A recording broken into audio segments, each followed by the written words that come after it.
chance. By changing children's lives now, we're changing the course of their futures and ours. Join us.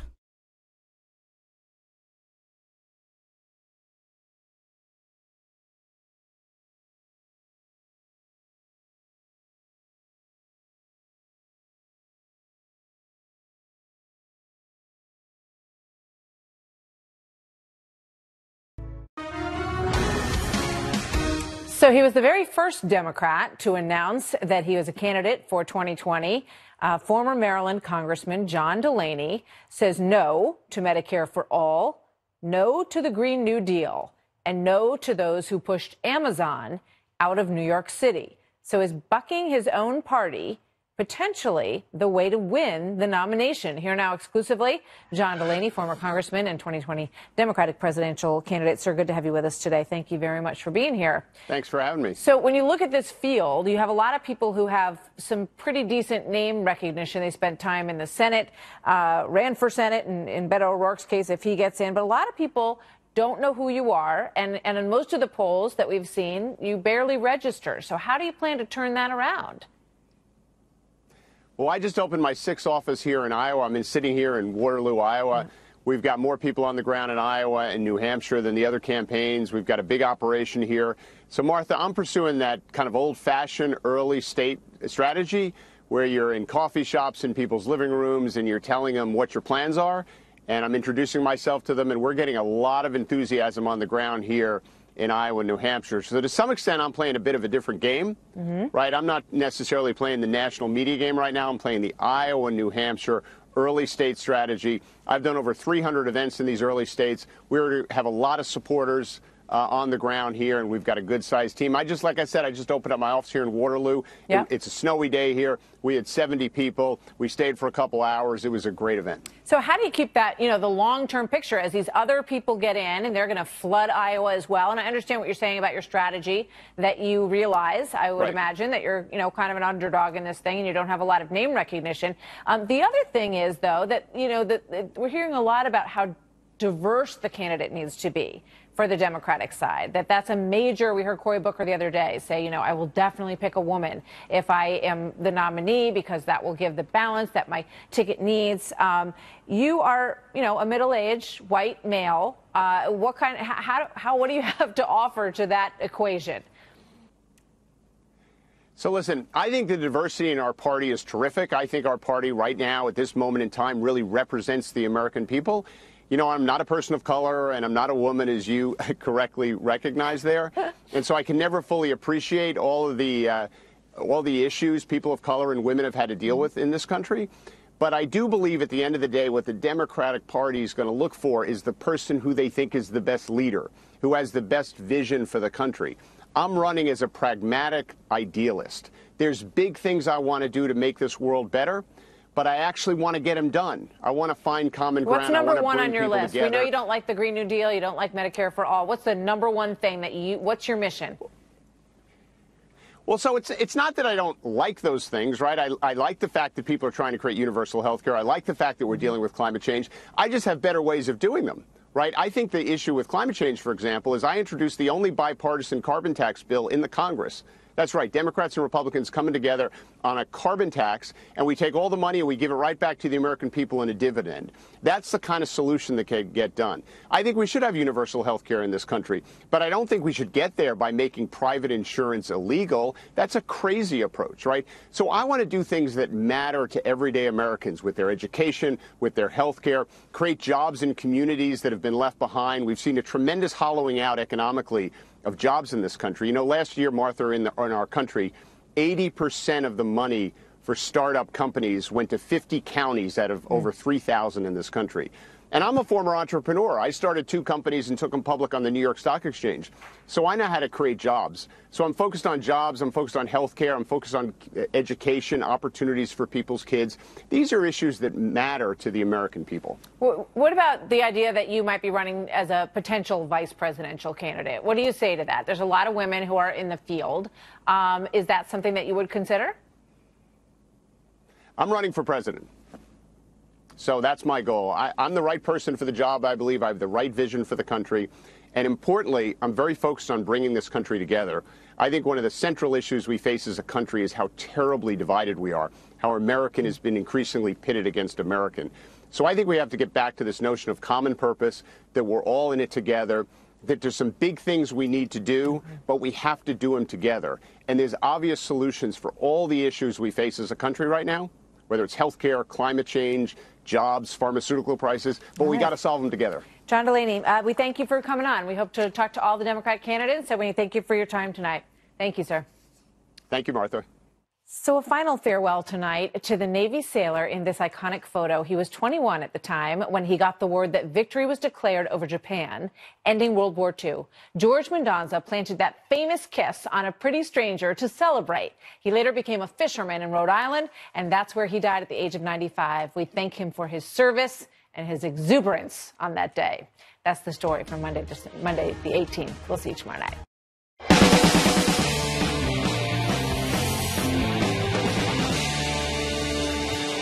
Good evening and welcome to Tucker Carlson Tonight. TV star Jussie Smollett claimed to be the victim of a racist anti-gay attack at the hands of two Trump supporters. Virtually the entire news media and a parade of politicians immediately believed him and demanded the rest of us do so as well. Now that story is coming completely apart. According to police sources, Smollett actually orchestrated the entire attack himself. Elizabeth Wagmeister has been following this from the very beginning. She's a reporter at Variety and co-host of Page 6 TV, and she joins us tonight. Elizabeth? Hi, Tucker. So reports are swirling that the alleged hate crime against Empire star Jussie Smollett was all a hoax, with the actor staging the attack on himself.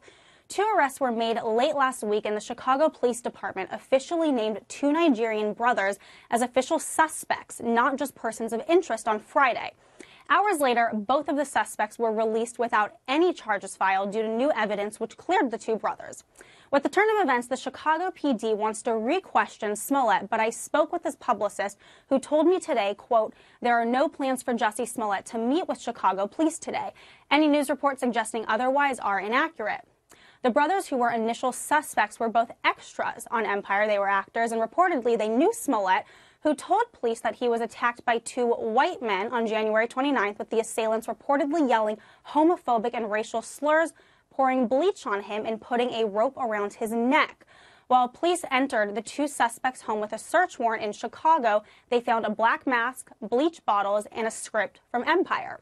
Smollett's music manager told us exclusively at Variety that he was on the phone with his client during the incident, and he heard the slurs, which included an alleged attacker yelling, quote, this is MAGA country. While police have not been able to confirm that Smollett was on the phone with his manager because he initially refused to turn over his cell phone, and then he ended up turning in heavily redacted phone records. Smollett is denying that the attack was staged, but reports have surfaced that he rehearsed the attack with the 2 Nigerian brothers and even paid them close to $4,000. The brothers fled for Nigeria the night of the attack, and they did not return into Chicago until the police picked them up at O'Hare Airport last week, and they began 2 days of questioning. Well, today, the 2 brothers spoke to a local Chicago affiliate, and this is what they said, quote, we are not racist, we are not homophobic, and we are not anti-Trump. We are born and raised in Chicago, and we are American citizens. Lawyers for Smollett are standing by their client's story, saying, quote, as a victim of a hate crime who has cooperated with the police investigation, Jussie Smollett is angered and devastated by recent reports that the perpetrators are individuals he is familiar with. He has now been further victimized by claims attributed to these alleged perpetrators that Jussie played a role in his own attack. Nothing is further from the truth, and anyone claiming otherwise is lying. To be horrified as they recounted what he said happened to him, but secretly they were thrilled. There are many indications of a hate crime here. They are looking for 2 suspects who were apparently wearing Make America Great Again hats, though that has not yet been officially confirmed. We don't know what happened to Jussie, but what we do know is that racism is alive and well in this country. There is real evidence of people who have done these crimes who cite that the president has inspired them. The fact that they reportedly said this is MAGA country adds to sort of the atmosphere of menace that African Americans in particular and people of color in general have felt since the advent of the Trump administration. And the media has really cast so much doubt on his story, which I find so personally offensive, that a gay black man is targeted and then suddenly he becomes the victim of people's disbelief. Why? It's so outrageous to me. He said his attackers hurled racial and homophobic slurs at him. And this is America in 2019. This is America in 2019. To the national media, Smollett's story was the perfect metaphor for the Trump era. It was also, pretty clearly, a total crock. Smollett's account began to fall apart within hours. After a series of leaks from the obviously skeptical Chicago Police Department, Smollett's handlers paired him with a network anchor they could rely on to launder the hoax. In the end, Smollett sat for 16 and a half minutes with Robin Roberts of Good Morning America. Roberts surely knew there was ample evidence that Smollett was lying, but she decided to ignore that. Instead, Roberts colluded with him. She nodded empathetically as Smollett wept on camera. She asked no significant follow-up questions. The two parted like old friends. Both Smollett and Roberts turned out to be talented actors. Check out their performance on YouTube before it's scrubbed. You'll never watch ABC News again. Virtually every word they utter is dishonest. Smollett began by explaining that the men who attacked him were not muggers. They didn't want money. They assaulted him purely because of his identity as a gay black Democrat. People like Jussie Smollett aren't allowed to live in Donald Trump's America. That was the message of the attackers. This is MAGA country, they screamed. They were referring, of course, to Chicago, a city where 88% of the population voted against Donald Trump. As a crime story, it didn't make a lot of sense. And when skeptics on the internet raised basic questions about his story, Smollett attacked them as racist. If I had said it was a Muslim or a Mexican or someone black, I feel like the doubters would have supported me a lot more. And that says a lot about the place that we are in our country right now. The fact that we have these fear mongers, these people that are trying to separate us, and it's just not okay. What you just heard is a near-perfect inversion of the truth. As Smollett himself might have put it, who exactly is the fear-mongrel here? Who is dividing us? And who exactly is the victim in all of this? Well, Smollett claims that he's the victim. He tells us that he represents the most despised and unfashionable groups in America. That's why bigots doubt his story. The rest of us nod as if this were true because we're required to do that. That's how dishonest our society has become. Everyone must lie all the time. We know the rules. We have no choice. Meanwhile, our leaders immediately jumped to the defense of this supposedly unpopular person before even hearing the evidence. Within hours, at least two presidential candidates had described what happened to Smollett as a, quote, attempted lynching. They assumed on faith that he must be telling the truth. By definition, they smeared anyone who doubted him. They called him a hero. Is this the treatment that marginalized people receive? No, hardly. Smollett isn't powerless, far from it. His power lies in pretending that he has no power. In fact, Jussie Smollett and his promoters are the aggressors in this story. They launched a calculated campaign of slander against an entire group of people who have far less wealth and far less cultural influence than they have. If there's a bias crime here, they committed it. Will anyone be held accountable for this? Don't bet on it. In 1987, Al Sharpton introduced the media to a young woman called Tawana Brawley. Brawley had an awful story to tell. She said she'd been viciously raped by a group of racist white men and left in a garbage bag. She was covered in feces with racial slurs scrawled on her body. The Brawley case dominated headlines across the country for more than a year, and it bitterly divided New York City along ethnic lines. People hated each other because of what Tawana Brawley said happened to her. But it was all a lie. After conducting hundreds of interviews, a grand jury declared the entire story fraudulent. None of it actually happened. Brawley fled the state. A judge ordered Al Sharpton to pay for damages for accusing innocent men of rape. That should have been the end of Al Sharpton's career, yet just the opposite happened. Before he promoted Tawana Brawley's lies, Sharpton was best known as a small-time hustler, an FBI informant from Brooklyn, a man who'd once been James Brown's road manager. After he perpetuated the single most destructive racial hoax in memory, Al Sharpton got a promotion. He became a world-famous civil rights leader. He ran for president. He became a policy advisor to Barack Obama. According to visitor logs, Al Sharpton was invited to the Obama White House more than 80 times. He got his own show on MSNBC, which he still has. Sharpton has never apologized or even acknowledged the harm he did to this country by lying about Tawana Brawley. No one has forced him to. The lesson of Al Sharpton was clear to everyone watching. There are no penalties for hate hoaxes. There are only rewards. Not surprisingly, there have been many more since. The incident escalated dramatically after the 2016 election. The Muslim student in Louisiana who claimed she was assaulted by racists in Trump hats. The Muslim woman in San Diego who alleged the same. An anti-Asian attack in Minnesota, an anti-gay attack in California, a racial attack in Delaware, racist graffiti at the Air Force Academy, anti-Semitic threats phoned into Jewish community centers. All fake. Those and many, many more. The much-hyped epidemic of hate crimes you've heard so much about essentially is made up. The premise is absurd. America is not a hateful country. It's the most welcoming place on earth. That's why, even as our children learn from their teachers what a bigoted country this is, millions continue to stream in from Africa and Latin America for a better life here. It's why we've welcomed more refugees and immigrants than any nation in history. It's why we rescued a young Ilhan Omar from a refugee camp in Kenya. We are kind people. You see it in your own life. How many violent racists do you know personally? None, probably.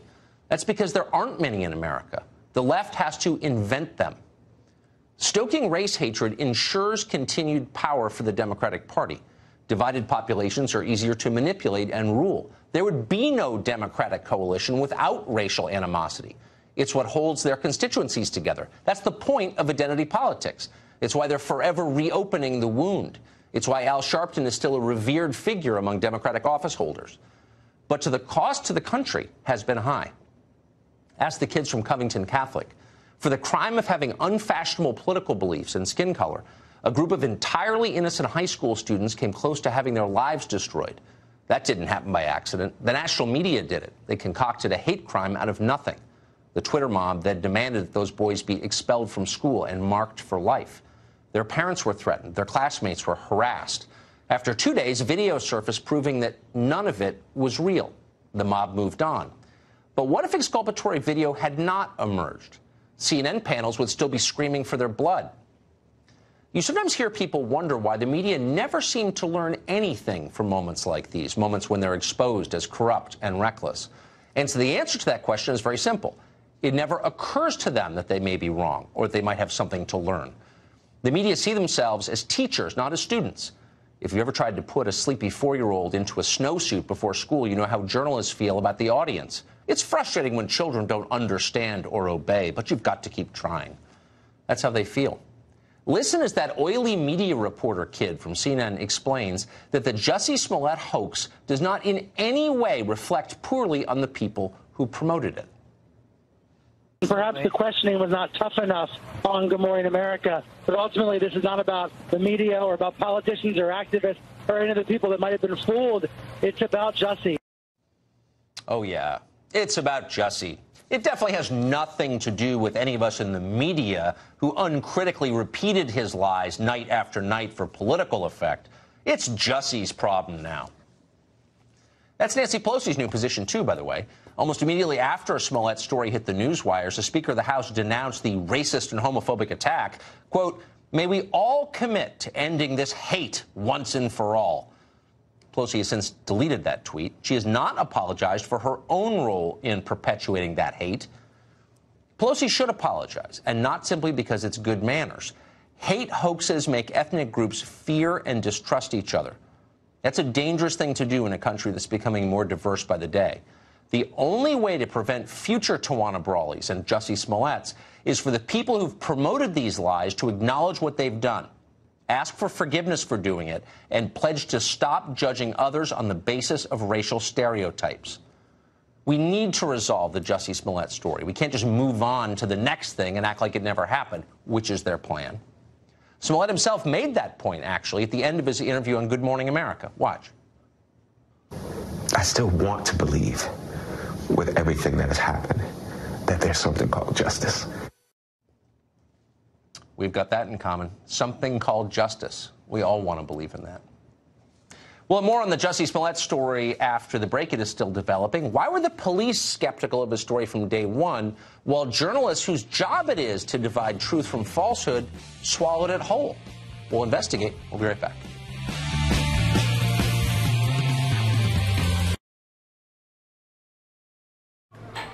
Put the keys down, Kevin. But I'm going to drive home. There are several warning signs present that you shouldn't be driving. I've taken 25 selfies in the last 10 minutes. 26. Yep, I'm definitely going to call a ride home.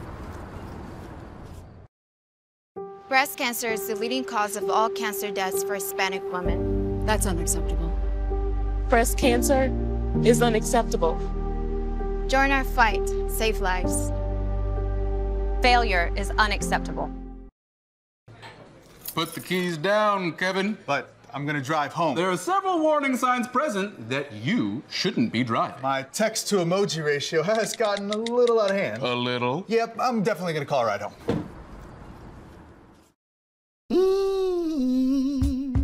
Us lives here, where we can be surprised by others and ourselves. For a better us, support your local Y today. Nearly 250,000 men and women in the U.S. will be diagnosed with breast cancer this year. That's unacceptable. Breast cancer is unacceptable. Join our fight. Save lives. Every family dreams to have their own house. This house changed our lives. Habitat for Humanity is at work in your community and around the world. Through shelter, we empower. Together with Susan G. Komen, we're committed to reducing U.S. breast cancer deaths by half. We're going to do it by 2026. Join our fight. Save lives. Failure is unacceptable. I already knew that I was going to go to college, from a young age. I definitely want to major in political science, become the mayor or something, make the situation better for other people. My name is Justin, and I am your dividend.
Breast cancer is the leading cause of all cancer deaths for Hispanic women. That's unacceptable. Breast cancer is unacceptable. Join our fight. Save lives. Failure is unacceptable. Together with Susan G. Komen, we're committed to reducing U.S. breast cancer deaths by half. We're going to do it by 2026. Join our fight. Save lives. Failure is unacceptable.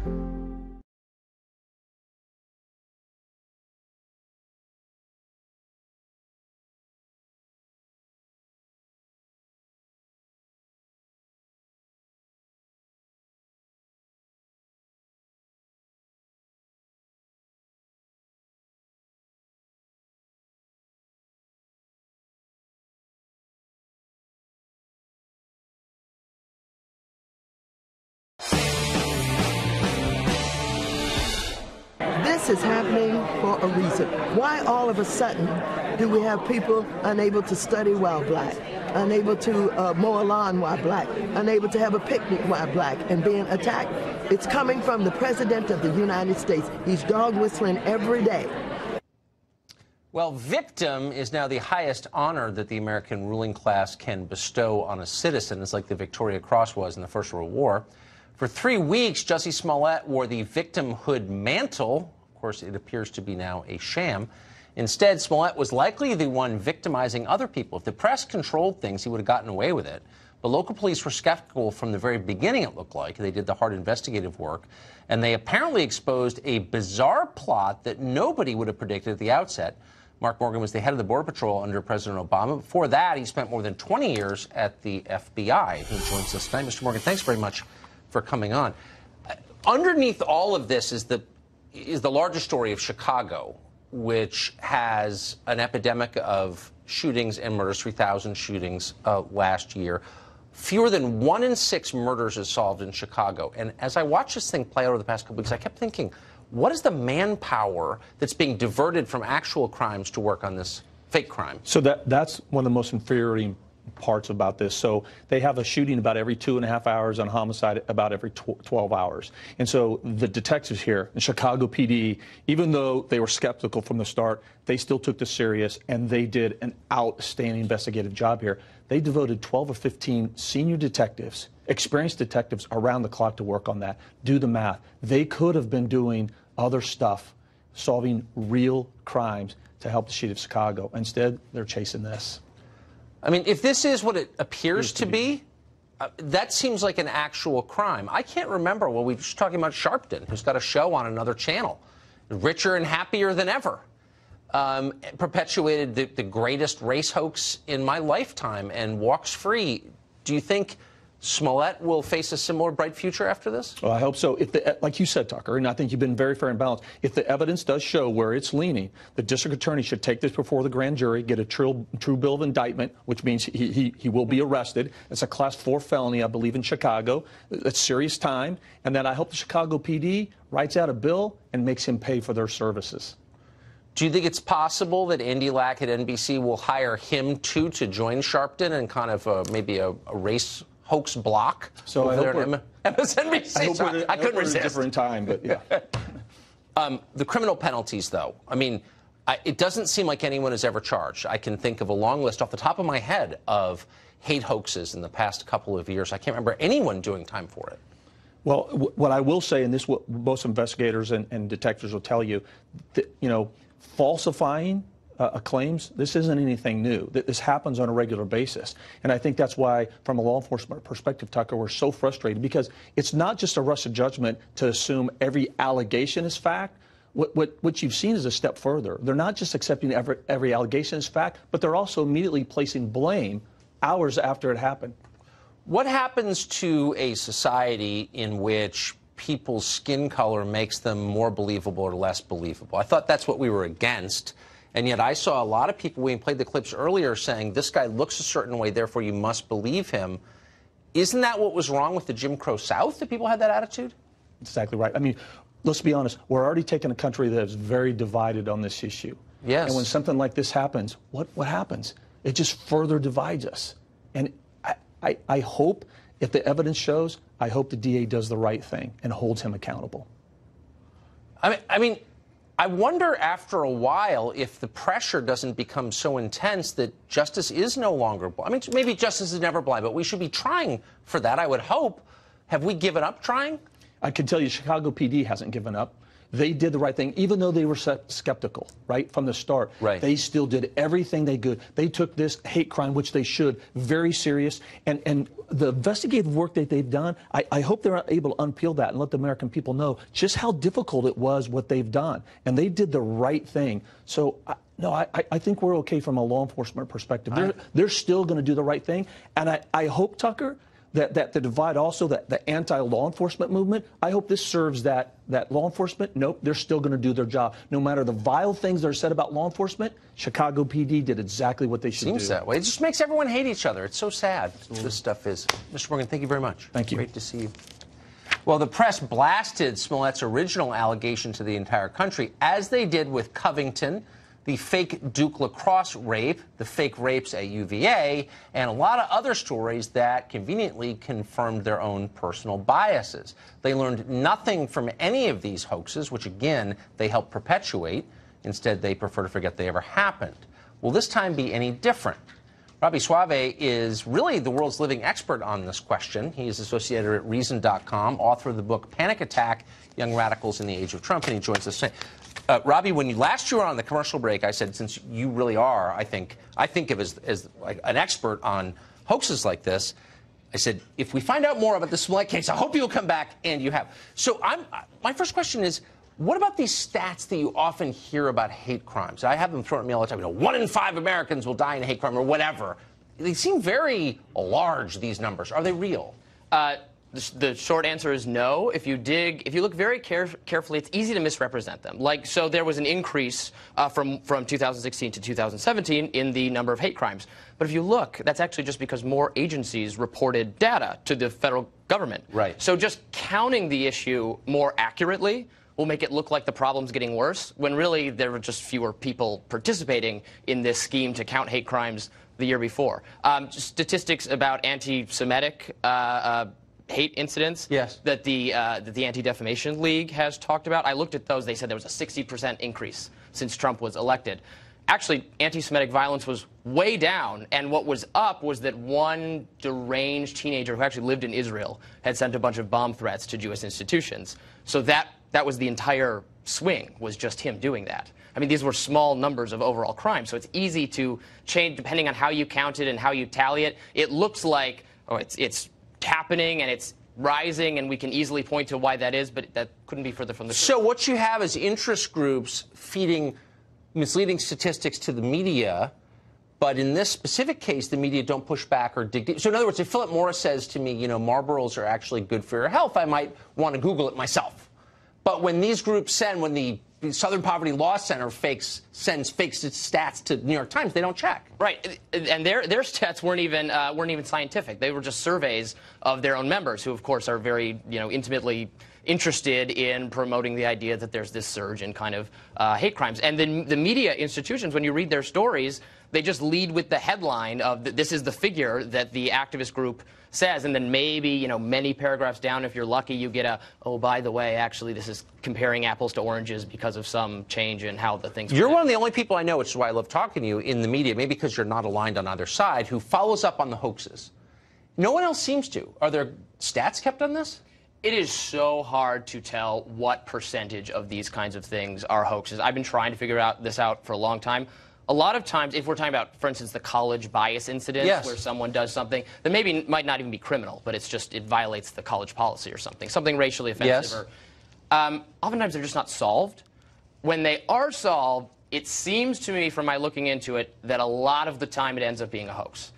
That's just from which ones I see get solved. A lot of times we just have no idea. So I can't say. But I don't know. Of the cases that have been solved, off the top of your head, what percentage would you say are fraudulent? It could be as many as every other, probably. Wow. Okay. So you're talking about a lot of lying. A lot of lying. No surprise there. Robbie, great to see you. Congrats on the book. Thank you. Andrew McCabe says the FBI schemed to remove the president, their boss, from office. What is happening at DOJ? We have an update after the break. Plus, instead of covering her presidential campaign, journalists are giving Kamala Harris fashion tips. They're hard-boiled shoe leather reporters. More examples of them at work after the break.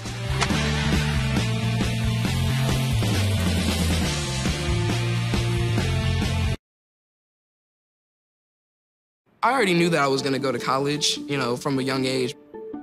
I definitely want to major in political science, become the mayor or something, make the situation better for other people.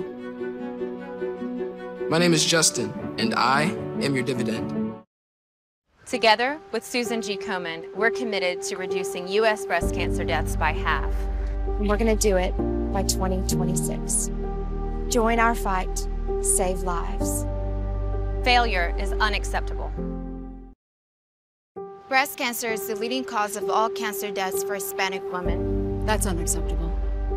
Breast cancer is unacceptable. Join our fight. Save lives. Failure is unacceptable.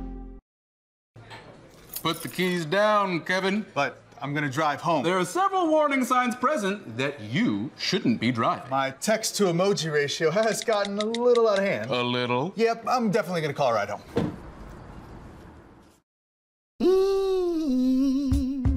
us lives here, where we can be surprised by others and ourselves.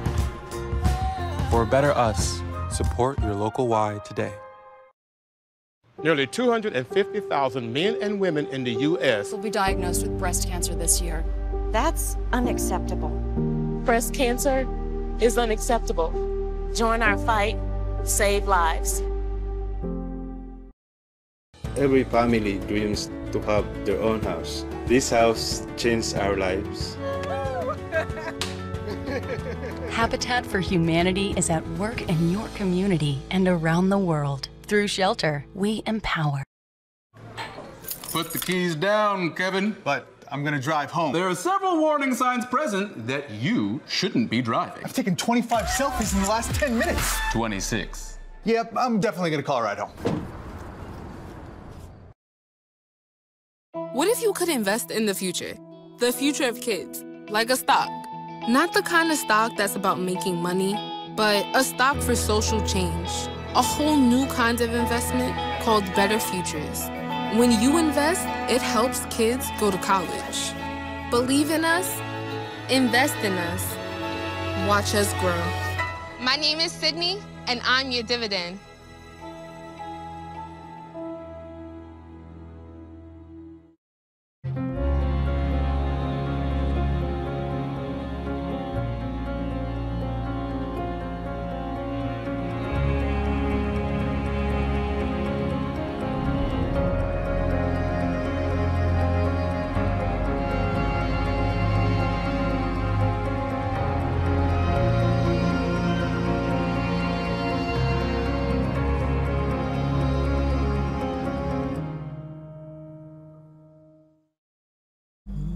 Us. It's what this country is made of. But right now, our bond is framed. How do we get back to us? The Y fills the gaps and bridges our divides. Support your local Y today. Because where there's a Y, there's an us.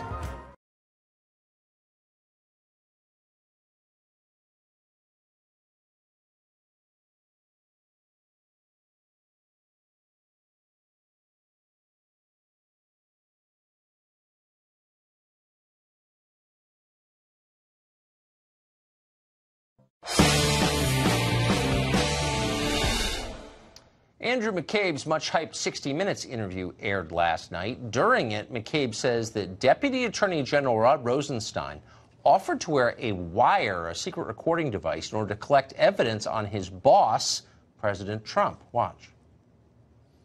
The Deputy Attorney General offered to wear a wire into the White House. He said, I never get searched when I go into the White House. I could easily wear a recording device. They wouldn't know it was there. Now, he was not joking. He was absolutely serious. And in fact, he brought it up in the next meeting we had. Crazy people. Well, after that aired, the president tweeted that McCabe and Rosenstein engaged in, quote, illegal and treasonous behavior. But maybe the most amazing thing is that as of right now, 8:33 Eastern Time, Rod Rosenstein is still the Deputy Attorney General of the United States of America. How does that happen? Victor Davis Hanson is a senior fellow at the Hoover Institution, and he joins us tonight. Mr. Hanson, he is still the Deputy Attorney General. Now, I mean, at some point, you know, the president's his boss. I mean, that's what the Constitution says. I'm getting confused as to how this is continuing. Yeah, I think he created a pseudo-immunity where the media and politicos said that if Rod Rosenstein was let go, then it was tampered into the Mueller investigation, which was false. But on that clip you played, Andrew McCabe is not a psychiatrist. He's not an internal physician. Neither is Rod Rosenstein. They knew the constitutional limits of the 25th Amendment. It's an incapacitated president, like a Woodrow Wilson, maybe the last week of FDR. It's not a president you happen to disagree with. So what they're basically discussing is how to overthrow or abort a presidency that was duly elected. One of the most disturbing things, Tucker, of the Pelley interview was the high school journalism. We know he came onto the scene, remember, Tucker, with the word insurance policy under the struck page text. Yes. Why wasn't he asked what that insurance policy was? Or why wasn't he asked why he went to a FISA court and did not apprise the judge that that dossier that he said was the chief piece of evidence to get a warrant on a U.S. citizen was not verified, the author had been fired, and most importantly, it was a product of Hillary Clinton's campaign. He didn't say any of that, nor was he asked in that interview. So not only is he engaging in really unethical and maybe even unconstitutional behavior, but he has a record of leaking, of, according to the Inspector General, of not telling the truth, and then deceiving a court, as does James Comey. And what I get, and you've mentioned this, Tucker, but what really gets us upset, us being the American people, we have these sanctimonious Boy Scout, self-righteous James Clapper, John Brennan, James Comey, Peter Strzok, Andrew McCabe, and they feel that somehow they've got a rationale or prerogative to be divinities, and they can tell people when a president should go and when he should come, and when what a court needs to know, what he doesn't, when they can leak confidential information, when they can 245 times tell under oath a House Intelligence Committee they don't know. And we can't do that, us the people, but they've created a hierarchy or some type of cadre in Washington. They're like a Praetorian Guard where they're not subject to the limitations that we all enjoy as constitutional limitations on what you can do. Well, does it strike Tucker, you when as... you mix that with self-righteousness, right, higher loyalty, the threat, all this psychodramatic language, it's really depressing. Well, it's depressing, it's I've never seen anything like it. But isn't it also ironic that all of this is being conducted in the name of protecting democracy? They're subverting a democratically elected office holder, their boss, in the name of protecting democracy. Is anyone self-aware enough to get this over there, do you think?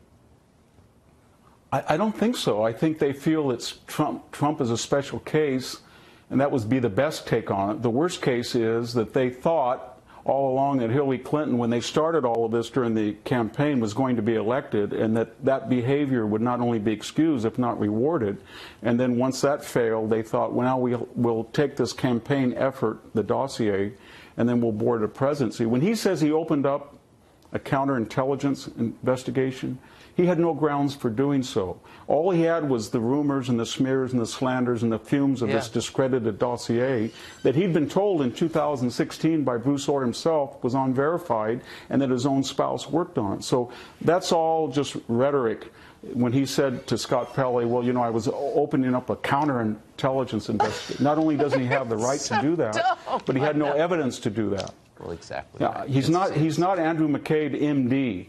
He's not a doctor. He's not a constitutional lawyer. If he has a problem with Donald Trump and thinks he's done something wrong, that's a matter for the U.S. Congress to introduce articles of impeachment. Yeah, quit and write a Times op-ed about it if you want. Yeah, I agree. Professor, thank you very much. Good to see you tonight.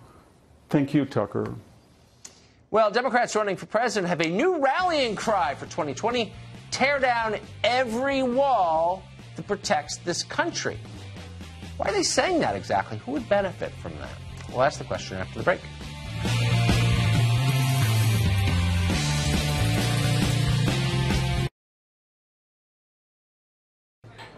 Put the keys down, Kevin. But I'm gonna drive home. There are several warning signs present that you shouldn't be driving. My text to emoji ratio has gotten a little out of hand. A little? Yep, I'm definitely gonna call a ride home.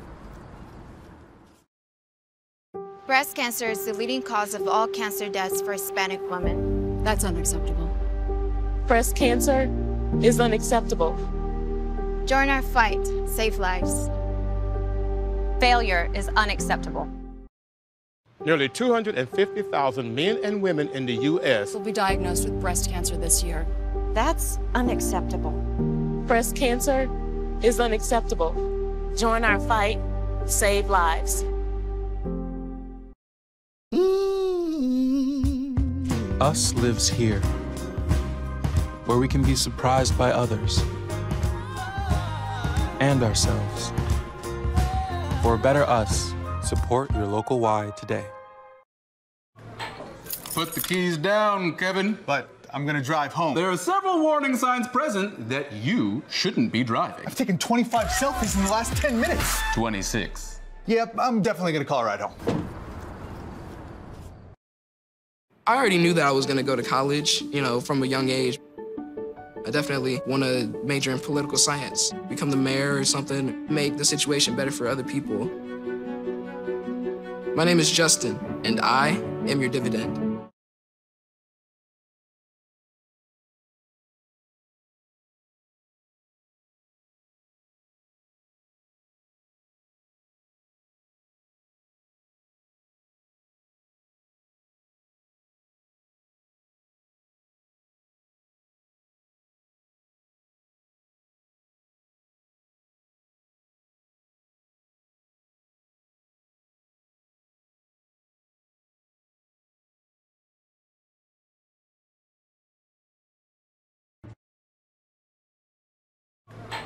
Put the keys down, Kevin. But I'm gonna drive home. There are several warning signs present that you shouldn't be driving. I've taken 25 selfies in the last 10 minutes. 26. Yep, I'm definitely gonna call a ride home.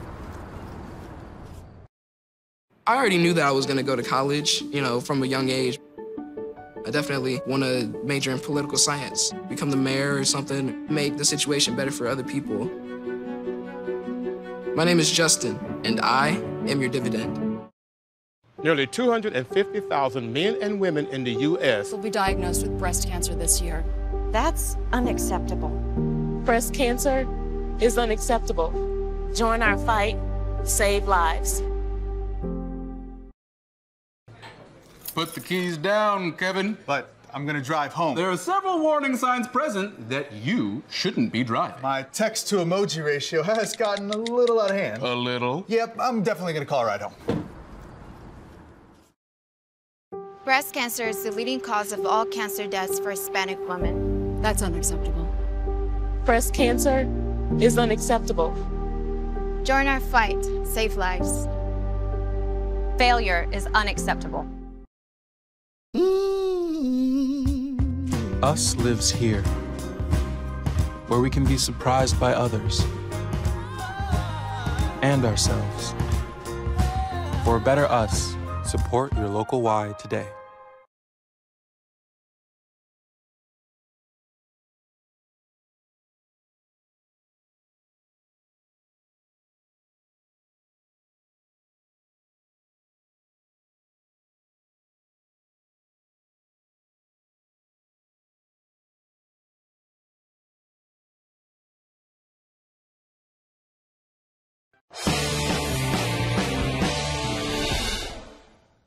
Well, a profound moral revolution is sweeping the Democratic Party. When we say profound, we mean profound.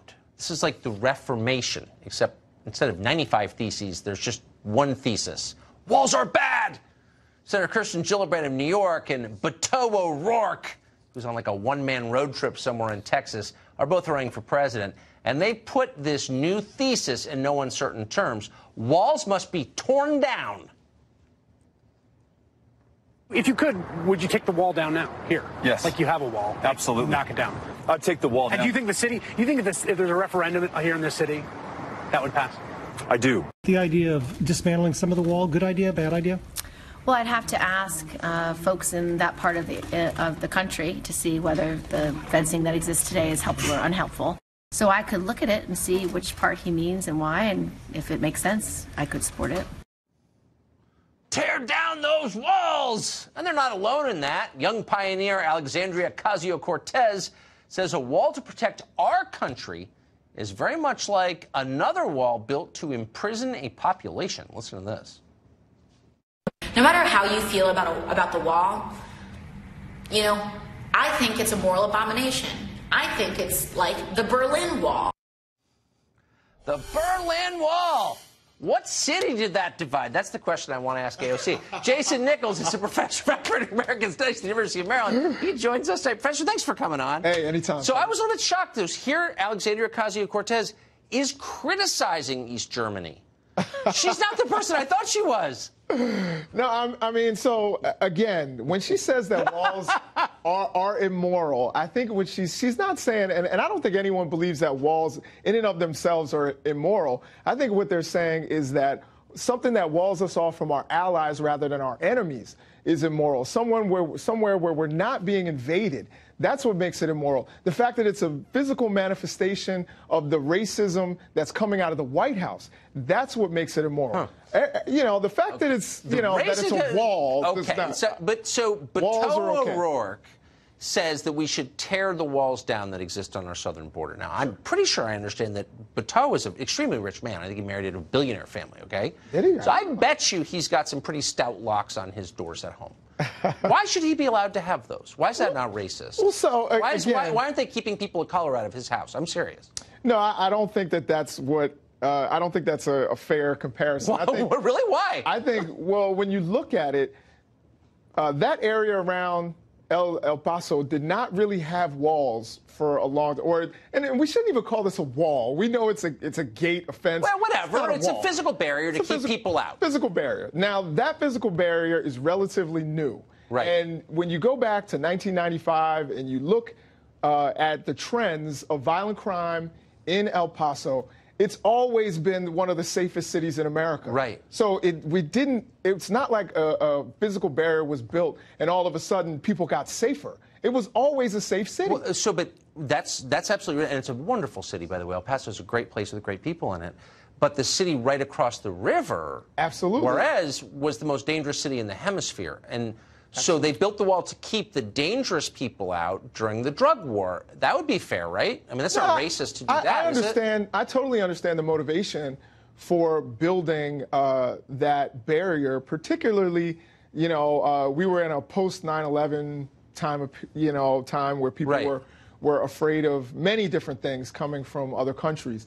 However, when we look at it statistically, before the gate, there was nothing. Well, that's because wasn't violent. And Juarez has been violent for a very long time. But it got really bad, and I think I'm just pulling this out of my head, but I think it's right. I think El Paso is a majority Hispanic city, and I think that wall was built with the approval of most people in El Paso, not because they don't like Hispanics, but because there was an actual threat right across the way, and it sort of served everybody. So it doesn't need to be a race dispute. Well, the other thing is that the Juarez of 2005 is not the Juarez of 2019. I think we can agree there that it went through a period of extreme violence, but it's not quite as violent now. So I guess the way you're thinking about this is, if there isn't what you consider a threat, then you don't have a right to protect yourself. So Beto O'Rourke lives in a pretty safe neighborhood. Most rich people do. Why should they be allowed to lock their doors? I honestly don't understand. Why is that not racist? Locking your doors is very different than having a physical barrier. What do you mean? Look, you're surrounded by allies, and a locked door treats them like enemies.